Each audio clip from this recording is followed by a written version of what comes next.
আপনারা বলছেন রাত পাহারার কথা, আমি বলছি দিন রাত পাহারার কথা। কারণ পাহারাটা আমাদেরই দিতে হবে, আমাদের অভয়াকে বিচারটা দেওয়ার জন্য পাহারাটা আমাদেরই দিতে হবে। যে যেখানে আছেন সেখান থেকে আরজিকর হাসপাতালে কি হচ্ছে না হচ্ছে প্রতি মুহূর্তে খবর রাখুন। দরকার হলে ক্যামেরাটা অন করে থাকুন, দরকার হলে ফেসবুক লাইভ করুন, দরকার হলে আমাদেরকে জানান, রিপাবলিক বাংলার প্রতিনিধিদের জানান, সরাসরি ময়ূককে জানান, কিন্তু একটা প্রমাণও যেন লোপাট না হয়। এই যারা হ্যাবিট হয়ে গেছে, রাজ্য পুলিশ থেকে সিবিআইকে মামলা ট্রান্সফার করে দিলাম, কিন্তু তারপর সিবিআই কোনো কিছু পেলই না, কোনো প্রমাণ ততক্ষণে আর নেই। হার্ড ডিস্ক ভ্যানিশ হয়ে গেছে, দেওয়াল ভেঙে গেছে, প্রমাণ লোপাট হয়ে গেছে। এটা চলবে না, এটা কোথাও গিয়ে বন্ধ করতে হবে। এবং সেই বন্ধ করার কাজটা, সেই মহাযজ্ঞটা এই মুহূর্তে আমাদের শুরু করতে হবে, সহ নাগরিকদের শুরু করতে হবে। কারণ মমতা বন্দ্যোপাধ্যায় তো এই কাজটা করবেন না, তার পুলিশ করবে না। তার পুলিশ বিখ্যাত এভিডেন্স ট্যাম্পারিং এর জন্য। এই যে ছবিটা আবারও ভালো করে দেখুন, কেন বলছি বারবার রাত পাহারা দিন পাহারার প্রয়োজন আছে। সেমিনার হলের পাশে যে এই দেওয়ালটা ভাঙা, কেন আমি বলছি, একটা ছোট চান্সও এরা মিস করবে না। এরা এতটাই নোংরা, এতটাই নিকৃষ্ট, এতটাই সুবিধাবাদী, এতটাই ধান্দাজীবী যে এরা একটা সুযোগ ছাড়বে না। এই যে সেমিনার রুম, সেই সেমিনার রুমের পাশে প্রমাণ লোপাট করার যে চেষ্টা, বারবার বলা হচ্ছে, আবারও বলছি, এরা রং করে দেবে, এরা দেওয়াল ভেঙে দেবে। প্রয়োজনে এরা হয়তো নোটিশ ইস্যু করে বলবে আরজিকর হাসপাতালটাকে আমাদের ভেঙে নতুন নীল সাদা বাড়ি বানাতে হবে। কিন্তু এরা আসলে যে কাজটা করতে পারবে না তা হলো মানব প্রাচীর তৈরি করে এদেরকে আটকে দেওয়া। এবং সে কারণেই আজ রাত দখল নিতে হবে। আজ রাত দখল নিতে হবে সেই সমস্ত মানুষের জন্য, যে সমস্ত মানুষ মনে করেন যে তাদের বাড়িতে মা বোনেরা রয়েছে এবং তাদেরকেও চোয়াল শক্ত করার নিদান না, সময় নির্ধারণ করতে হবে। আজ রাতে যে মেয়েটা হাজার হাজার মেয়ের সাথে, যাদবপুর হোক বা দমদম হোক, দিনহাটা হোক বা অন্য কোনো জায়গায় হোক, এসে জড়ো হবে মধ্যরাতে, আমি তার সাথে আছি। কাল সকালে যে লক্ষ্মীকান্তপুর থেকে ট্রেন ধরবে ফ্ল্যাট বাড়ির কাজে কলকাতা আসতে, তার জন্য আমি আছি।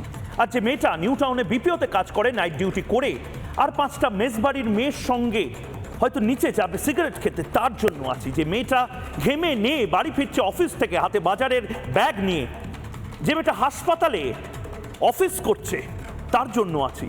তার জন্য আছি যে সরকারি হাসপাতালের ফিমেল ওয়ার্ডে বেডে শুয়ে, তার জন্য যে অভয়ার মতো চিতায় জ্বলে গেছে বা মর্গে শুয়ে আছে, তার জন্য আছি। যে মা মৎস্যন্দপুর থেকে সবজি নিয়ে আসছেন, তার জন্য। আর যে মেয়েটা ভাড়ার বাইকে বাড়ি ফিরছেন, তার জন্য। যে মেয়েটা রেড লাইটে দাঁড়িয়ে থাকে, তারও জন্য। আর যে সদ্য মেয়েলি পোশাক পরে পুরুষ কিন্তু মনে মনে মহিলা ভাবে, মনে মনে রাই ভাবে নিজেকে, তার জন্য। রোজ বাড়ি ফেরার আগে যে মেয়েটা তার বয়ফ্রেন্ড বা মাকে বাবাকে কারেন্ট লোকেশন শেয়ার করে, মোবাইল ফোনে ঘন ঘন কথা বলে, তার জন্য। তারপর একা গাড়িতে উঠে বুক ধুকপুক করে, তার জন্য। যে জেলায় কোনো হাটে দোকান বন্ধ করে একলা সাইকেলে বাড়ি ফেরে যে মেয়েটা, হেডফোনে কথা বলতে বলতে যে মেয়েটা বাড়ি ফেরে, তার জন্য। আমরা সবাই আছি, এটা প্রমাণ করার আজ রাতটা। আমার বন্ধুর জন্য, যে সরকারি আধিকারিক, যে নাইট ডিউটি করে, যে আউটডোর ডিউটি করে। আমার বোনের জন্য, যে অভয়ার বয়সী, যে হাসপাতালে চিকিৎসক, যে নাইট ডিউটি করে, 36 ঘন্টা ডিউটি করার পর ক্লান্ত লাগলে এক্স রে রুম বা রোগীর ফাঁকা বেড বা সেমিনার রুমে হয়তো ঘুমিয়ে নেয়, তার জন্য। আচ্ছা, আমি আসবো, আপনারাও আসুন, মাঝরাতে আসুন। হয়তো একদিন এই সব কিছু বদলে যাবে, কিন্তু একদিনে বদলাবে না, একদিনে কিছুই বদলায় না। তবে একদিন ঠিক বদলাবে, এবং এটার বিশ্বাস আমার আছে, আপনারও বোধহয় আছে। প্রিন্সিপালের এই দম্ভ, শাসকের এই কোনো কিছুরই দায় না নিয়ে বুক ফুলিয়ে ঘুরে বেড়ানো, আর মেয়েগুলোর এই ঠক ঠক ঠক ঠক করে কাঁপা, কিছু জানোয়ারের জন্য, কিছু জন্তুর জন্য, সিস্টেমের মধ্যে যারা রয়েছে, এটা জাস্ট চলতে দেওয়া যাবে না। কোনো জেলাতে না, কোনো মফস্বলে নয়, কোনো শহরে নয়, কোনো মেগা সিটিতে নয়। যদি হাসপাতালে, আবারও বলছি, ভালো করে শুনুন, যদি হাসপাতালে মেয়েরা সুরক্ষিত না থাকে, অন ডিউটি যদি হাসপাতালে মেয়েরা সুরক্ষিত না থাকে, একজন অফিসার, একজন মেডিকেল অফিসার, একজন গেজেটেড অফিসার, তিনি যদি সুরক্ষিত না থাকেন, কাল ভালো করে বুঝুন, শুনুন কেন এটার জন্য আন্দোলন প্রয়োজন। আজ হাসপাতালে সুরক্ষিত নেই, কাল থানাতে সুরক্ষিত থাকবে না। পরশু হয়তো নবান্নতে কোনো লেডি অফিসার ঠিক এভাবেই ধর্ষিত হয়ে খুন হয়ে পড়ে থাকবে একেবারে কোনো মন্ত্রীর চেম্বারের পেছনে। পরের দিন হয়তো লালবাজারে এরকম একজন অভয়া মরে পড়ে থাকবে। পরের দিন হয়তো ভবানীপুরে একদম প্রকাশ্য দিবালোকে এরম ভাবে পড়ে থাকবে, বা ভবানী ভবনে পড়ে থাকবে পুলিশের হেডকোয়ার্টারে। হয়তো এভাবে পড়ে থাকতে পারে আমার আপনার চেনা আরেকটা অভয়া, আরেকজন লেডি অফিসার অভয়ার মতো ক্ষত বিক্ষত হয়ে। এবং সে কারণে এটা ডাক্তারদের আন্দোলন শুধু নয়, এটা আমার আন্দোলন, আপনার আন্দোলন, আমার পুত্র কন্যা সন্তান সন্ততি সবার জন্য আন্দোলন, আপনারও তাই। রাজ্যের সমস্ত লেডি অফিসার, রাজ্যের সমস্ত লেডি ডক্টর, সিস্টার, নার্স, যে মেয়েটা এই মুহূর্তে অনলাইন ডেলিভারির জন্য বাইক করে যাচ্ছে, সাইকেল করে যাচ্ছে, তার জন্য এই লড়াইটা। এই মুহূর্তে রাজারহাট নিউ টাউনে যারা বিপিওতে কাজ করে, যারা কেপিওতে কাজ করে, যারা নাইট ডিউটি করে, তাদের জন্য এই আন্দোলনটা, সে সমস্ত মেয়েদের জন্য। এই আরজি করের প্রিন্সিপাল, এই প্রাক্তন প্রিন্সিপাল, মাফ করবেন, মমতা বন্দ্যোপাধ্যায় তো প্রাইজ পোস্টিং দিয়েছেন তাকে, ওই কুশিক্ষিত লোকটি যার মাথায় বিরাট কারোর ছাতা রয়েছে, সেই মনুষ্যরূপী জন্তুটি বলেছিল অত রাতে মেয়েদের সেমিনার রুমে যাওয়ার কি প্রয়োজন ছিল, ওখানে ঘুমানোর, একার ঘুমানোর কি প্রয়োজন ছিল। গোটা দেশ আজ রাতে ঘুমোবে না, তো এটাই প্রতিবাদ। মমতা বন্দ্যোপাধ্যায়ও দেখুক, মাঝরাতে গোটা দেশ আজ জেগে থাকবে হিসেব বুঝে নিতে, প্রশ্ন চেক করতে, জবাব চাইতে। যে অর্ধেক আকাশ আজ শঙ্কিত, তার জন্য আমি আসছি, আমরা সবাই আসছি রিপাবলিক বাংলার হয়ে। তার জন্য আপনি আসুন, তার পাশে থাকুন, কারণ এই লড়াইটা শুধুমাত্র হিন্দু, বৌদ্ধ, শিখ, জৈন, পারসিকের নয়, এটা আসলে সাধারণ মানুষের লড়াই। সে লড়াইয়ে আশা করি আপনারা পাশে থাকবেন। ইতিমধ্যে গোটা বাংলা ধিকি ধিকি চলছে। আমি কয়েকটা জিনিস আবার আপনাকে মনে করিয়ে দিতে চাই, এবং এই জিনিসগুলো মনে করানোটা প্রয়োজন। আবারও বলছি, এই প্রশ্নগুলো, এই বিবরণগুলো আপনাকে বিচলিত করতে পারে, কিন্তু আবারও বলছি এগুলো মনে করিয়ে দেওয়া প্রয়োজন। কি কি প্রশ্ন? অভয়া হত্যাকাণ্ডে মমতা বন্দ্যোপাধ্যায়ের পুলিশ বা সিবিআই বা যে কোনো এজেন্সির যে প্রশ্নগুলো উত্তর খুঁজতে হবে, আমাদের দিতে হবে, সব করেছে আকণ্ঠ মদ্যপ এই সঞ্জয়। একা এই সঞ্জয় গোটা কাণ্ডটা ঘটিয়ে ফেলবে, এটা হয় নাকি? দ্বিতীয় প্রশ্ন, সঞ্জয় ভেঙেছে হাত পায়ের হাড়। অনেকে প্রশ্ন করবেন আপনি জানলেন কি করে? তার কারণ মৃতার আত্মীয়রা এই কথাটা বলেছে, এবং অদ্ভুতভাবে যারা পোস্টমর্টমের সঙ্গে যুক্ত ছিল তারা কনফার্ম করছে যে কোনো রকমের কোনো এক্সরে করার প্রয়োজনীয়তা মনে হয়নি, কারণ তাদের হয়তো মনে হয়েছে যে ফ্র্যাকচার হয়তো থাকবে না। বহিরাগত সঞ্জয়ের কিভাবে অবাধ যাতায়াত? একটি ঘর, যে ঘরে নাকি মেডিকো ছাড়া কেউ ঢুকতে পারে না, সেখানে এই বহিরাগত সঞ্জয় ঢুকে পড়ে, খুন করে ফেলে যেতে পারে হেডফোন। এরপরে হেডফোন ছাড়া আর কিছু পড়ে থাকলো না সেই ঘরে। 6 দিন 7 দিন হয়ে গেল, রাজ্য পুলিশ, কলকাতা পুলিশ, এই পুলিশ, ওই পুলিশ, মমতা বন্দ্যোপাধ্যায় সবাই সবকিছু বলে ফেললেন, কিন্তু একটা গ্রেপ্তারি হলো না। অভয়ার ময়নাতদন্তে কেন তড়িঘড়ি ময়নাতদন্ত করা হলো? এই প্রশ্নগুলো আবার করুন, আজ রাতে করুন, চিৎকার করে করুন। একবার ময়নাতদন্ত কেন হলো? 4বার ময়নাতদন্ত করা যেত। এরপরে কেন দ্রুত দেহ সৎকার করা হলো? কেন বলা হলো যে এটা আত্মহত্যা? ধর্ষণ খুনের নেপথ্যে আরো অনেকে, এই প্রশ্নগুলো করতে হবে। একজনের পক্ষে ক্ষতবিক্ষত করা সম্ভব এভাবে? এটা দিনের আলোর মতন স্পষ্ট। কেন সিবিআই দিয়েছে আরো আসবো? কেন সঞ্জয়ের দেহে আঘাত নেই? বিশ্বাস করবেন না, এই মেডিকেল করার সময় একাধিক ডাক্তারের এই প্রশ্নটাই ছিল, সঞ্জয়ের গায়ে, মাথায়, হাতে কোথাও কোনো আঘাতের চিহ্ন নেই, এবং এই ছেলেটি এত কাণ্ড ঘটিয়ে ফেলেছে। ধর্ষণ খুন করে ফের মদ খেতে চলে গেল, মানে সিনেমা হচ্ছে, অনুরাগ কাশ্যপের সিনেমা হচ্ছে। একজনকে খুন করলো, ধর্ষণ করলো ব্রুটালি, তারপরে সে মদ খেতে চলে গেল, আবার সে ক্রাইম স্পটে ফিরে এলো, পুলিশ এসে তাকে গ্রেপ্তার করে নিয়ে চলে গেল। মদ খেয়ে কেন ফিরল ক্যাম্পাসে? এই প্রশ্নগুলো করুন।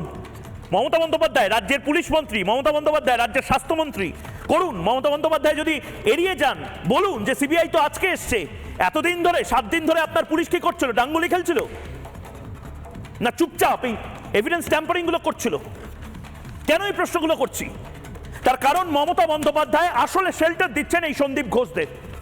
সন্দীপ ঘোষকে এই প্রিন্সিপাল, মমতা বন্দ্যোপাধ্যায়ের নিশ্চয়ই কোনো দুর্বলতা আছে এই সন্দীপ ঘোষের প্রতি, বা তৃণমূল কংগ্রেসের কোনো ডিপ সিক্রেট বোধহয় সন্দীপ ঘোষ জানে। এবং আমি বাধ্য হচ্ছে এই সন্দীপ ঘোষরা আসলে এই সিস্টেমের মধ্যে আছে। লড়াইটা হচ্ছে এই গোটা সিস্টেমের সাথে, সিস্টেমের বিরুদ্ধে। সেখানে কিছু মানুষ আজকে বলছেন আমরা আপলিটিক্যাল আন্দোলন করব। কিভাবে করবেন?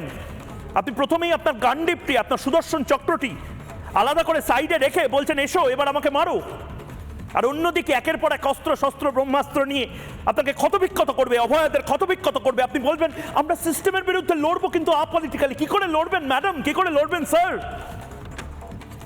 আপনার বিরুদ্ধে যারা লড়াইটা করছে তারা পুলিশ ব্যবহার করছে, তারা সিস্টেমকে ব্যবহার করছে, তারা এভিডেন্স ট্যাম্পারিং করছে, তারা এত তাড়াতাড়ি রেনোভেশন ওয়ার্কের কাজ করছে, আর আপনি বলছেন একটা মোমবাতি জ্বালালে আপনার সমস্ত সলিউশন আপনি দিয়ে দিতে পারবেন।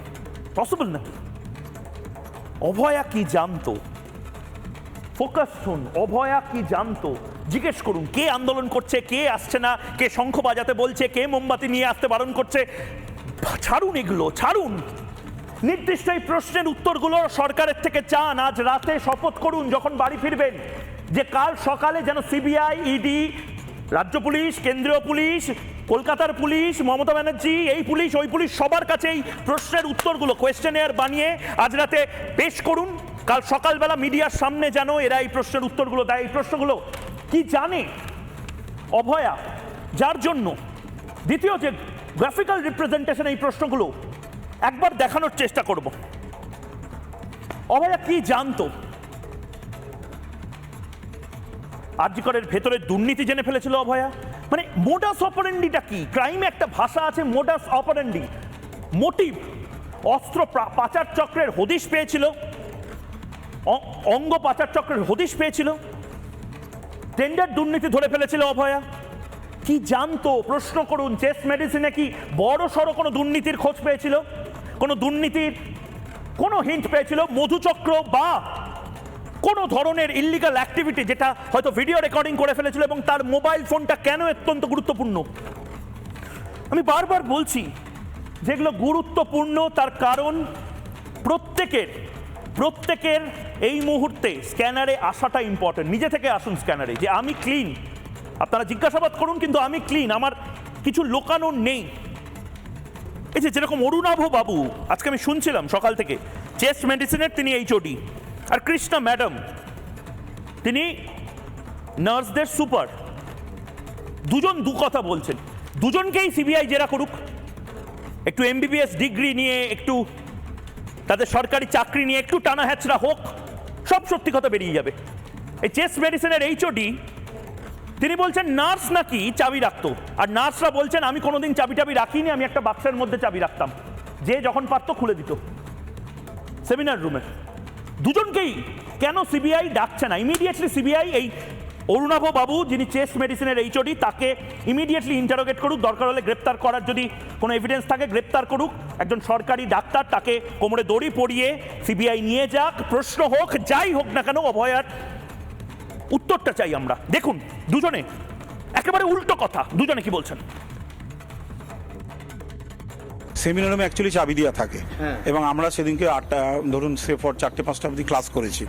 ক্লাস করা আমাদের তো ক্লাস নিতে হয়, ক্লাস করেছি। ক্লাস করার পরে ওই ঘর বন্ধ করে দেওয়া এবং সিস্টারের কাছে চাবি থাকে। এবার রাত্রেবেলা কে কখন খুলেছে সেটা তো বলতে পারবো না। সেমিনার রুম অ্যাকচুয়ালি শুধু পড়াশোনার জন্যই থাকে আর কি। দিনে আমাদের ছাড়ানো সেমিনার, মানে সেমিনার রুমে সবসময় ক্লাস হতো, সেটা তো আমি বলতে পারবো না। রাত্রে কি হতো আমি কি করে বলবো? রাত্রে তো আমাদের না না সেটা বলতে পারছি না, কারণ চাবিটা সিস্টারের কাছে থাকতো। সিস্টার একটা বক্সে থাকে, ওখানে একটা বক্সে থাকে। এটা কিন্তু কেউ নিচ্ছে কি না এই ব্যাপারটা ডক্টরদেরই ঘর তো ওটা, সেই জন্য ওটা নার্সিং স্টাফরা এটা নিয়ে কিন্তু ওটা ওখানে বক্সে রাখা থাকে। সেখান থেকে যার যেমন দরকার হয় ওনারা নিয়ে যান। এখানে বলা থাকে যে নিয়ে গেলে আপনারা রেখে দিয়ে যাবেন। রেগুলার ওনারা পড়াশোনা করেন তো ওখানে নিয়ে যান, আবার রেখে যান। ওই রুমে যাতায়াতটা নরমাল? হ্যাঁ, ওটা পড়াশোনা করেন ওখানে। রাতেও? হ্যাঁ। আপনাদের বলে নিয়ে যেতে হয়?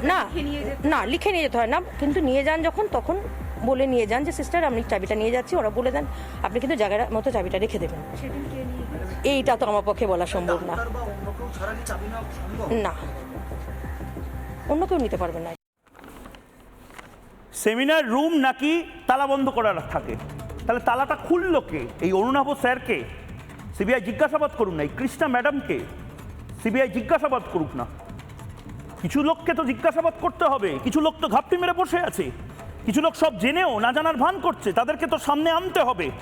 5 বার একটু ইন্টারোগেশন করলে অনেক কিছু বেরিয়ে যাবে। সিবিআই জানে, কিন্তু সিবিআই করবে কিনা এই প্রশ্ন অনেকে তুলছেন। আমাদের দায়িত্ব, রিপাবলিক বাংলার দায়িত্ব লাগাতার চাপ তৈরি করা, সিবিআই যাতে 1 মিনিটের জন্য এই ঢিলামিটা না দেয়। কারণ অনেক হয়েছে, অনেক কেস হয়েছে, অভয়ার মামলাতেই গা ঢিলামি দিয়ে সিবিআই 1 বছর 2 বছর 5 বছর এই জিনিস করতে পারে না।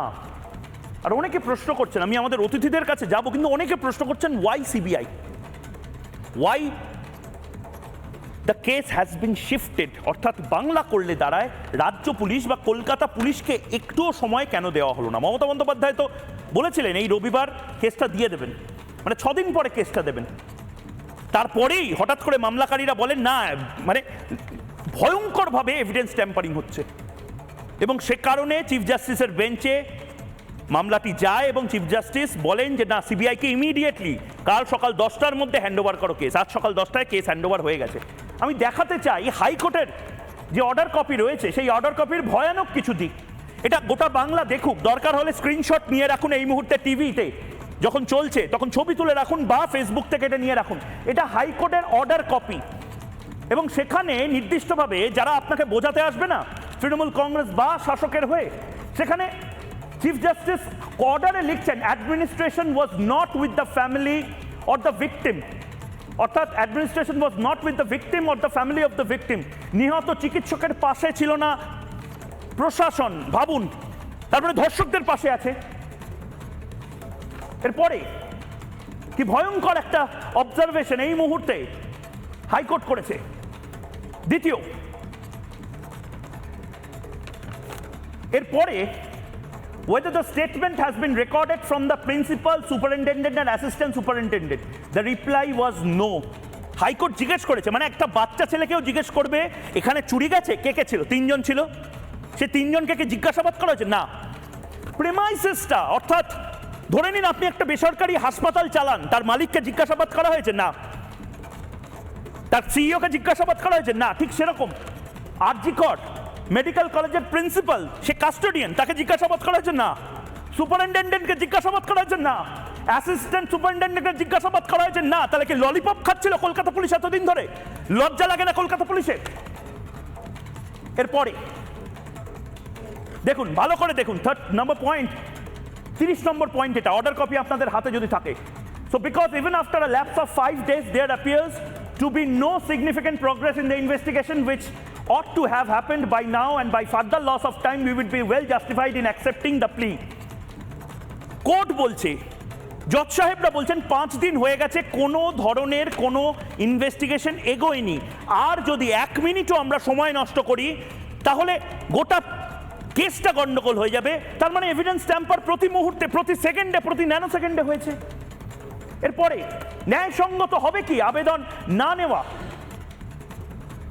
Therefore, it has become imperative and necessary for this court to exercise its jurisdiction, failing which the confidence in the public mind will be shattered. অর্থাৎ আদালতের এখতিয়ার প্রয়োগ অপরিহার্য। কেন? পাবলিক মাইন্ডে আদালত, কোর্ট কাচারি সম্বন্ধে ধারণা, সেই ধারণা ভেঙে যাবে, জনগণের আস্থা ভেঙে যাবে, বিপন্ন হবে জনগণের আস্থা। এবং সে কারণে সিবিআই ইনভেস্টিগেশন, এই মুহূর্তে যারা রয়েছেন আমার সাথে তাদেরকে প্রথমেই আলাপ করিয়ে দেবো, এবং অবশ্যই এখানে 2জন ম্যাডাম রয়েছেন, দুজনের সাথেই প্রথমবার আমি জবাব চাই বাংলাতে আসছি। থ্যাংক ইউ ম্যাম, দুজনকেই আমি স্বাগত জানাচ্ছি। লন্ডন থেকে এই মুহূর্তে ডক্টর দেবাশিস ঘোষ রয়েছেন আমার সঙ্গে, এই মুহূর্তে ডক্টর অবন্তিকা পাল রয়েছেন স্টুডিও থেকে, এই মুহূর্তে সৌরভী পাল চিকিৎসক এই মুহূর্তে আমার সাথে স্টুডিও থেকে রয়েছেন, অনির্বাণ গোঠাকুরতা ক্রিমিনাল লয়ার এই মুহূর্তে রয়েছেন, রূপা গঙ্গোপাধ্যায় এই মুহূর্তে অভিনেত্রী এবং প্রাক্তন সাংসদ রয়েছেন অনলাইনে, এবং কিছুক্ষণের মধ্যেই শ্রীলেখা মিত্র আমাদের সঙ্গে যুক্ত হবেন। আমি কাউকে বেশিক্ষণ আটকাবো না। আমি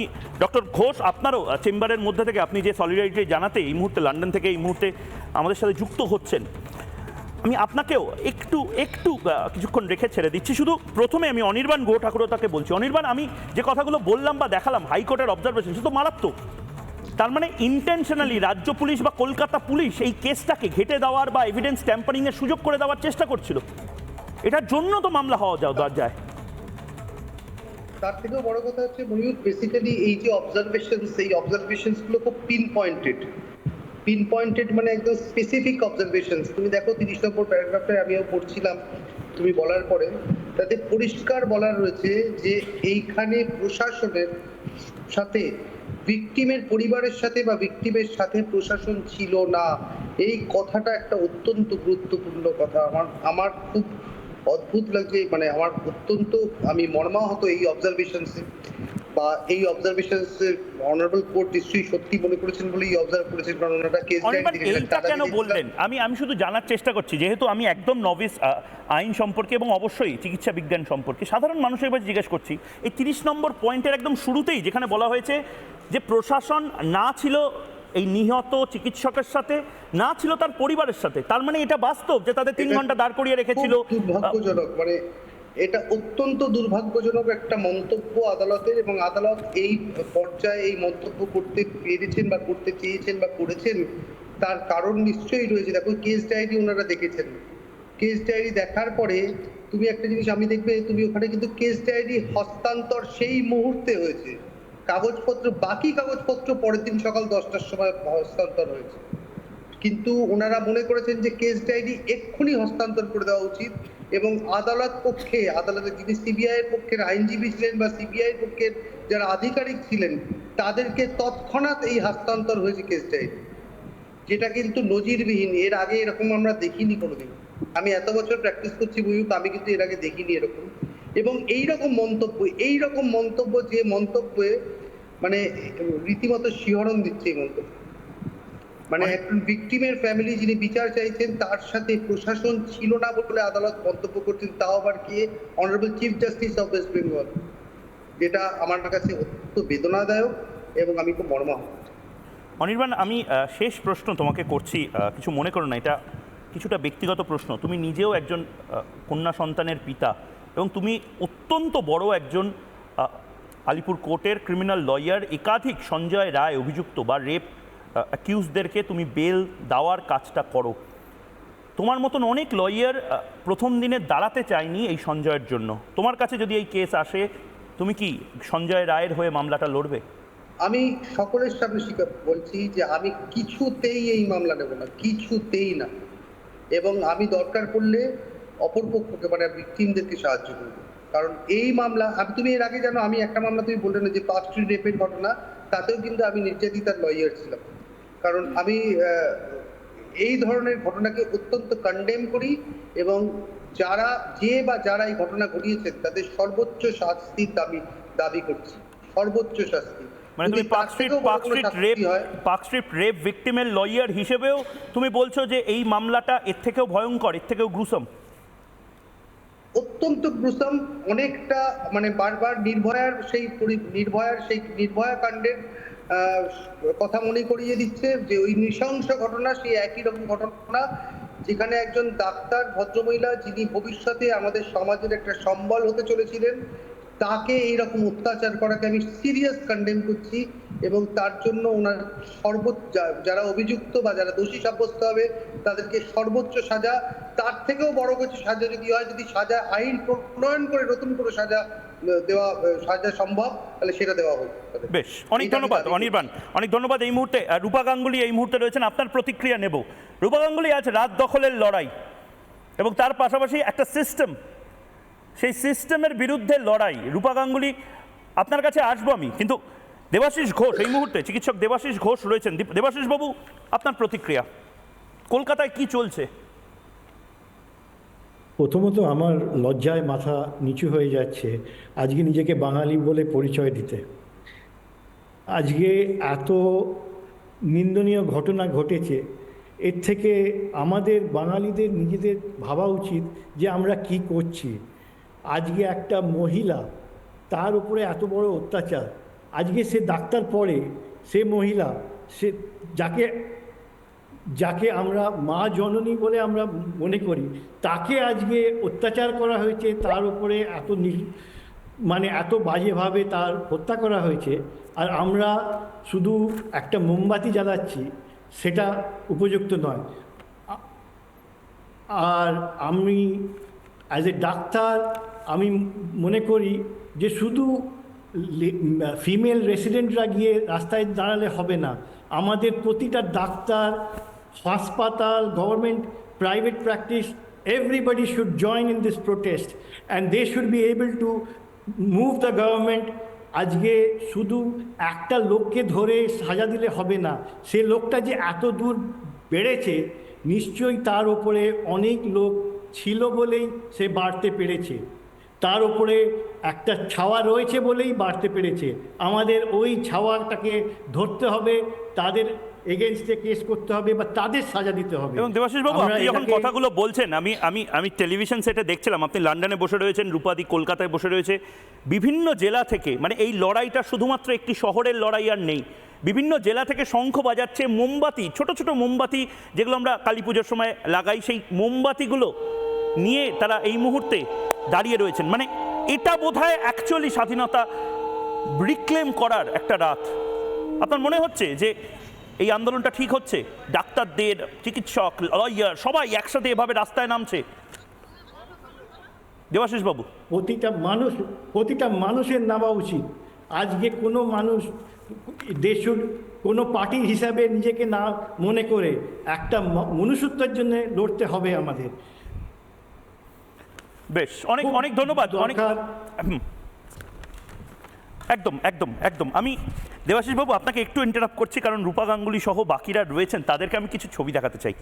রূপা গঙ্গোপাধ্যায় আজকে আমি দেখলাম তিনি মিছিলে গেলেন, অবন্তিকা দি রয়েছেন এই মুহূর্তে, রয়েছেন সৌরভী দি, প্রত্যেকে হয়তো আজকের এই রাত দখলের যে মিছিলে ফিজিক্যালি হয়তো অনেকে উপস্থিত থাকতে না পারলেও মানসিকভাবে উপস্থিত থাকবেন। আমি প্রশ্ন করছি যে তাদের মধ্যে থেকে ইনারা কি থাকবেন? এনারা অনেক কথা বলেন, অনেক মিডিয়া বাইট দেন, একটা টু শব্দ করেননি, একটা টু শব্দ করেননি, কোনো স্টেটমেন্ট দেননি এখন অবধি। এবং আজ আমি জানি না রাত দখলের এই যে আন্দোলন, সেই আন্দোলনে এদেরকে দেখা যাবে কিনা। দেখি এক এক করে। আমি শুধু জানিয়ে দিতে চাই, এই মুহূর্তে রাজ চক্রবর্তী প্রলয় বলে একটি ওয়েব সিরিজ বানিয়েছিলেন, আবার প্রলয় বলে একটি ওয়েব সিরিজ বানিয়েছেন, এরপরে হয়তো অভয়া বলে একটি ওয়েব সিরিজ বানাবেন। ব্যারাকপুরের এখনকার বিধায়ক রাত দখলে অংশ নেবেন কিনা আমি জানি না। প্রশ্ন করছি চিরঞ্জিতকে। মা চলে গেলে নাকি মা পাওয়া যায় না, আর অভয়াদের প্রতিবার চলে যেতে হয়। চিরঞ্জিত বাবু মাইনে নিচ্ছেন বিধায়ক হিসেবে, সিনেমা আর্টিস্ট হিসেবে, আমাদের হাততালি নিচ্ছেন, আর আমাদেরও যেন দায় এদেরকে মাথায় তুলে রাখার। রাত দখলে অংশ নেবেন কিনা জানা নেই।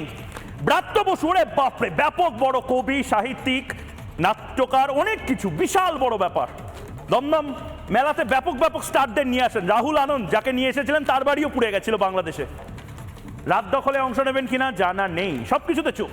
সোহম চক্রবর্তী একসময় বিখ্যাত তার বিজ্ঞাপনের লাইন ছিল, আমি তো চেটে চেটে খাই, হেলথ ড্রিঙ্কের।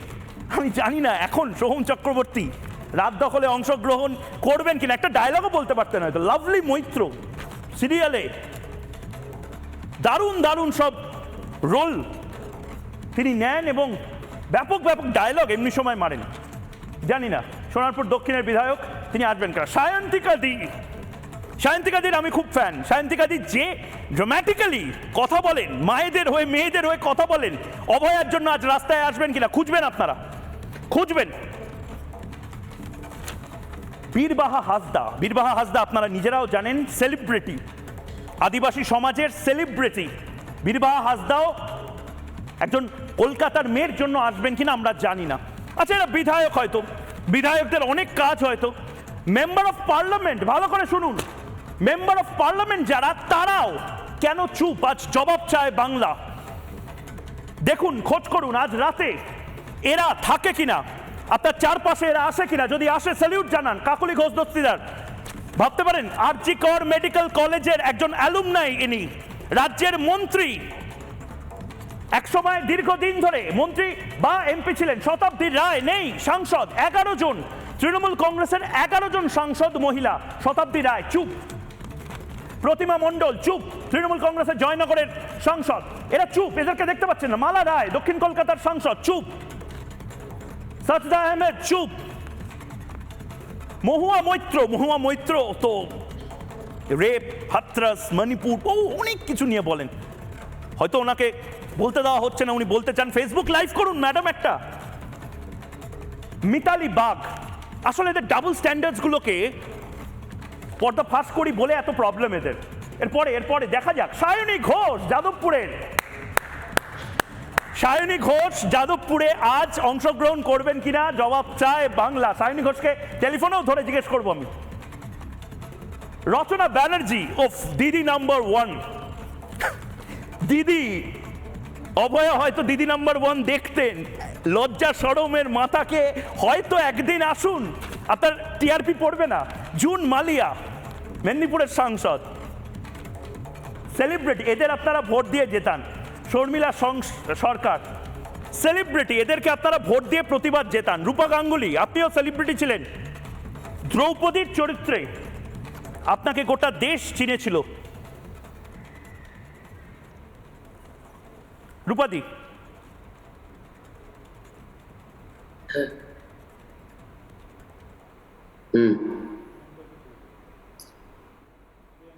বলুন। কে আসবে কি না আসবে তো জানি না, তবে সাধারণ মানুষ আসবে। আমরা যারা সাধারণ মানুষ আমরা যাব, চুপ করে বসে থাকবো। কোনো মিছিল হবে কিনা জানি না, কিভাবে কি হবে, বসবো কিনা ফুটপাতে তাও জানি না। আমি একটু শতরঞ্জি নিয়ে যাব, বেশিক্ষণ তো দাঁড়িয়ে থাকতে পারবো না। আমি ওখানে বসে থাকবো, যেখানে পাবো ফুটপাতে বসবো আর থাকবো যতক্ষণ পারবো। যাব, সাধারণ মানুষ যাবে। আপনাদের কাছে বরঞ্চ আজকের দিনটা একটা বড় সুযোগ, জানেন, সাধারণ মানুষদের সাথে কথা বলা, তাদের মতামত, তাদের ভয়, তাদের আশঙ্কা, তাদের যন্ত্রণার কথা শুনবার একটা বড় সময় এবং সুযোগ আপনারা পাবেন। অনেকেই আসছেন যাদের আপনারা চিনতে পারবেন, কিন্তু যেসব নামগুলো বললেন তারা বড্ড দামি এবং তারা সরকার পক্ষের বেশিরভাগই আর কি। ফলে তাদের তো আর মাথাটা থাকবে না, ঘাড়ে তো আর মাথাটা থাকবে না, তাই তারা নিশ্চয়ই আসবেন না। যদি কেউ আসেন সাহস সঞ্চয় করে সেলাম করবেন। বেশ, অনেক ধন্যবাদ। অবন্তিকা দি, কি বলবেন? মানে এই আন্দোলনটা আজকে মাস মুভমেন্টে পরিণত হয়েছে, ধর্ম, বর্ণ, রাজনীতি সমস্ত নির্বিশেষে সবাই আসছে। প্রথমেই আমি তোমাকে ধন্যবাদ জানাই আমাকে আমন্ত্রণ করানোর জন্য। আমি একটা কথা বলতে চাই যে কোন সেলিব্রিটি এলো বা এলো না, কোন বিধায়ক কোন মিনিস্টার এলো বা এলো না, সেটা আমাদের কাছে সত্যি এই মুহূর্তে ইম্যাটেরিয়াল। কারণ এই আন্দোলন বা এই অবস্থান, এই জমায়েত যেটা আজকে রাত্রি 11:55 থেকে হতে চলেছে, সেটা একেবারেই জনগণের জমায়েত, সেটা সাধারণ মানুষের জমায়েত, যারা অভয়া বা তিলোত্তমা যে নামেই আমরা তাকে ডাকি না কেন, তার ন্যায় বিচারের জন্য, তার জাস্টিসের জন্য আমরা একত্রিত হচ্ছি। এবং শুধুমাত্র যে কলকাতার প্রাইম 3টে অঞ্চলে হচ্ছে এরকম নয়, সমস্ত রাজ্য জুড়ে, এমনকি সারা দেশ জুড়ে, কলকাতার বাইরেও অন্যান্য যে সিটিগুলো আছে যেমন মুম্বাই, দিল্লি, হায়দ্রাবাদ, ব্যাঙ্গালোর, সেখান থেকেও আমাদের প্রভূত সাড়া এসেছে। এবং সমস্ত জায়গা জুড়ে সাধারণ মানুষ, আমি আবারও বলছি, কোনো নির্দিষ্ট পলিটিক্যাল পার্টির ব্যানারে নয়, কোনো পলিটিক্যাল ফ্ল্যাগের ব্যানারে নয়, একেবারে সাধারণ মানুষ অভয়ার ন্যায় বিচারের জন্য তারা সকলে উপস্থিত হচ্ছে। এবং তারা প্রথম থেকে শেষ পর্যন্ত শুধুমাত্র অভয়ার ন্যায় বিচারই চায় এবং তারা নিজেদের জন্যেও নিরাপত্তা সুরক্ষিত করতে চায়। এটা সবচেয়ে বড় কথা। মানে আমরা যারা জড়ো হচ্ছি প্রত্যেকে মেয়ে, এটা কিন্তু মনে রাখা দরকার। এবং আমরা কর্মক্ষেত্রে যখন যাই তারা যে সবসময় সুরক্ষিত থাকে এরকম নয়, সেটা তো দেখাই যাচ্ছে। এত বড় একটা ঘটনা ঘটে গেল কলকাতার বুকে, মানে একদম উত্তর কলকাতা, খাস কলকাতার বুকে একটা ঘটনা ঘটে গেল, যেখানে কর্মরত অবস্থায় একটি সরকারি হাসপাতালে একজন চিকিৎসক হয়, এটা আমার কাছে অত্যন্ত লজ্জা আর অত্যন্ত বেদনার, যে এরকম একটা ঘটনা ঘটে গেল এবং তারপরেও যে তার সুবিচার সে পাচ্ছে গত 5 দিন ধরে এরকমটা নয়, এবং পুলিশের যে ইনভেস্টিগেশন চলছে সেগুলোতে জনগণ যে খুব তৃপ্ত বা সন্তুষ্ট এরকমটা নয়। সুতরাং তার ন্যায় বিচারের জন্য আমরা রাস্তায় নামছি এবং আমাদের নিরাপত্তা সুরক্ষিত করতেও আমরা রাস্তায় নামছি। এবং এটা পুলিশেরও কাজ। এই যে রাস্তায় যে নামছেন আপনারা, এটা রাষ্ট্রের কাজ, এটা সিস্টেমের কাজ। সৌরভী এই মুহূর্তে রয়েছেন, সৌরভী পাল। সিস্টেমের বিরুদ্ধে লড়াই, এবং এই লড়াইটা কঠিন লড়াই।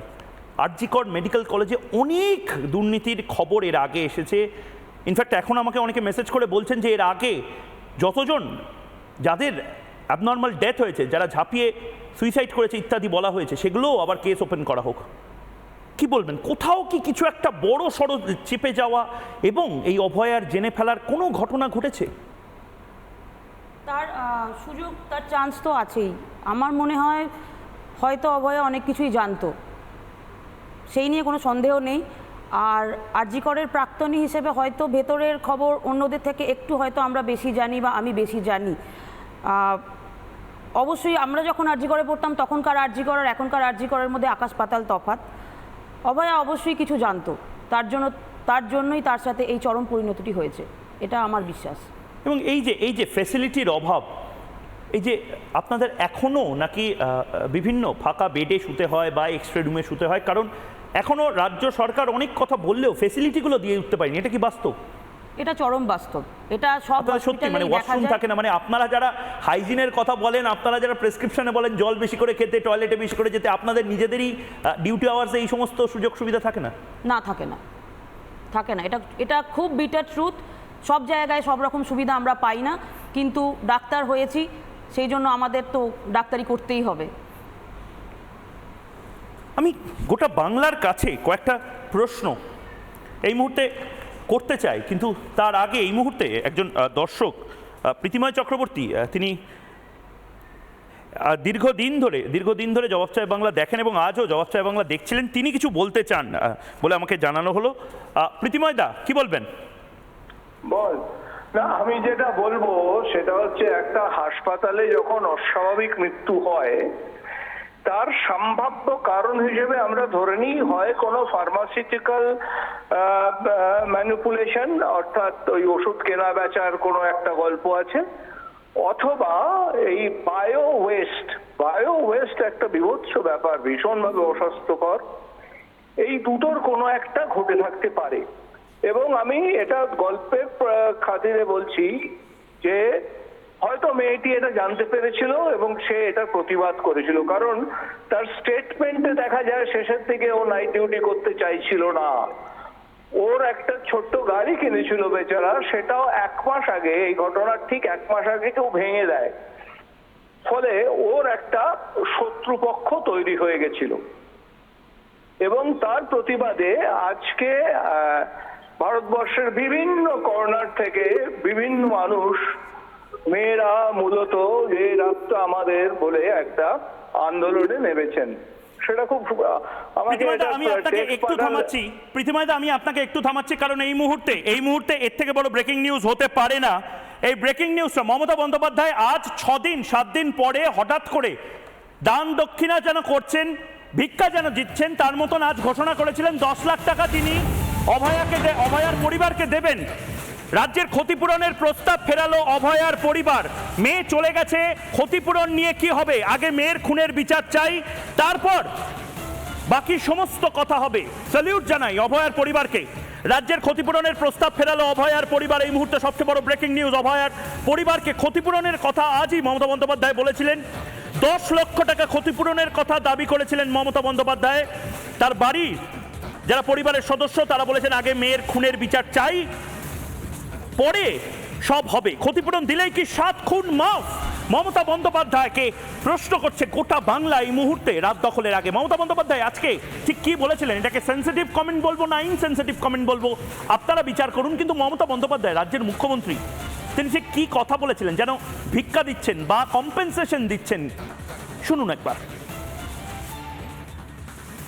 এমনকি সেদিন অস্বীকার করতে পারবেন না পরিবার, আমি বিনীত গোয়েল সিপিকে নিয়ে গেছিলাম আমার সাথে, যদি বাবা মার কোনো সন্দেহ থাকে তাদের থেকে তার কথা শুনবার জন্য আমি প্রায় 1 ঘন্টা ছিলাম। আমি এটাও বলেছিলাম যে দেখুন আমাদের একটা কর্তব্য আছে, মেয়েটি তো আর ফিরে আসবে না, ওর নামে যদি আপনারা কিছু করতে চান করতে পারেন, যা টাকা লাগবে আমি দেব। একটা কম্পেনসেশন যারা বলছেন কম্পেনসেশন দেওয়ার কথা তাদের বলে রাখি, এটা আমার বলা আছে। হ্যাঁ, আমরা 10 লক্ষ টাকা তো দিতেই পারি পরিবারকে, কিন্তু ওর মা যেটা আমায় বলেছে, I must be very clear যে আগে মেয়ের বিচার হোক তারপরে আপনাকে বলবো।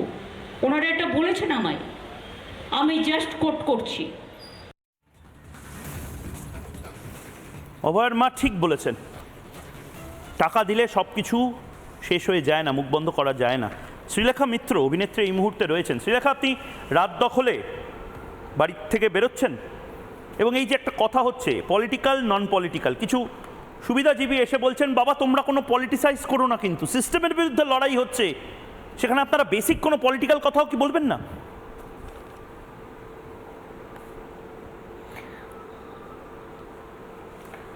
পলিটিক্যাল বা অরাজনৈতিক বলে কিছু নেই পৃথিবীতে। যারা বলে যে আমি পলিটিক্যাল, সেটা সবচেয়ে বড় পলিটিক্যাল স্টেটমেন্ট। আমি আমার ফিডব্যাক পাচ্ছি। বলুন বলুন বলুন, আপনি টানা বলুন, আপনি হেডফোনটা সরিয়ে বলুন টানা। তো এইটা তো তারা এই গভর্নমেন্টের কাছ, হ্যাঁ হ্যাঁ হ্যাঁ, এই গভর্নমেন্টের কাছ থেকে সব রকম সুযোগ সুবিধা পাচ্ছে।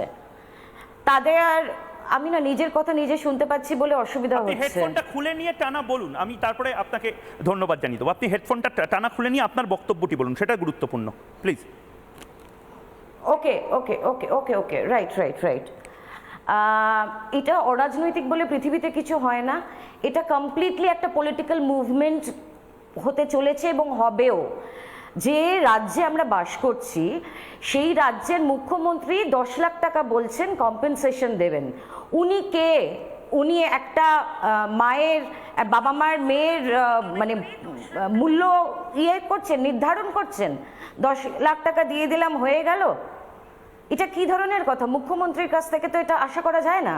এবং মুখ্যমন্ত্রীর তাবেদার যারা যারা ওই 21শে জুলাইয়ের মঞ্চে যারা আলোকিত করে থাকে, সানগ্লাস পরে, জামা কাপড় সুন্দর সাদা পরে, তারা এখন অরাজনৈতিক হোক, এটা তো রাজনীতির একটা মানে মানে সাংঘাতিক জায়গা। আজকের দিনে অরাজনৈতিক কি করে বলছে তারা?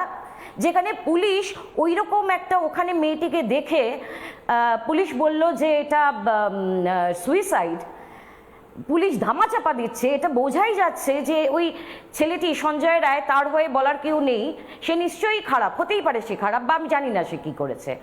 তো সেইখানে এই সঞ্জয় রায়কে স্কেপগোট করা হচ্ছে এবং আসল লোকজনরা বেরিয়ে যাচ্ছে কিন্তু এখান থেকে। আমি এই যারা অরাজনৈতিক বলছে, আমি তাদেরকে সুবিধাবাদী ছাড়া আমি কিচ্ছু দেখতে পারি না। তারা নিজেদের কর্মক্ষেত্রে রাজনীতি করে, তারা কাজের ক্ষেত্রে রাজনীতি করে, তারা এই রাজনৈতিক জায়গায় এসে তারা অরাজনৈতিক দেখছে। এরা চরম সুবিধাবাদী। এদেরকে চিহ্নিত করুন, এদেরকে অ্যাভয়েড করুন, এদেরকে বয়কট করুন। এরা সব সময় সুবিধা খোঁজে। কিসে এটা বললেও ওকে রাগ করবে, এটা আমি বলবো না, এটা আমি সুগার কোট করে বললাম, এটা মাঝামাঝি বললাম। এরা প্রত্যেকটা স্টেপ নেয় ক্যালকুলেট করে।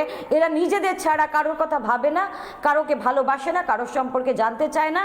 এখন হঠাৎ এতদিন পরে 2-1 একটু মুখ খুলছে, কারণ দেখছে যে এটা এত বড় একটা আকার নিয়ে নিয়েছে। কোথায় ছিল তারা? এই সমস্ত লোকজনকে আমার অনেক আগে থেকেই চেনা আছে, জানা আছে। বেশ, সেই সব লোকজনকে আমাদেরও চেনা আছে, জানা আছে, কিন্তু অভয়ার বিচারটা আমরা চাই এবং সেইটা আমরা চেয়ে যাব। যাই হয়ে যাক, জাস্টিস ফর অভয়া, এটা যেন ডাইলিউট না হয়। কে আসছে কে আসছে না, কি সুবিধা নিচ্ছে কে নিচ্ছে না, সব সব সব সব সাইডে একটাই ডিমান্ড, এই সন্দীপ ঘোষ কি জানতেন, সন্দীপ ঘোষের মাথায় কে আছে, আরজি করে কি চলতো, অভয়া কি জেনে ফেলেছিল, এবং একা সঞ্জয় তো পুরো কাজটা করতে পারে না ভাই, আর কে কে জড়িত নামগুলো সামনে আনো।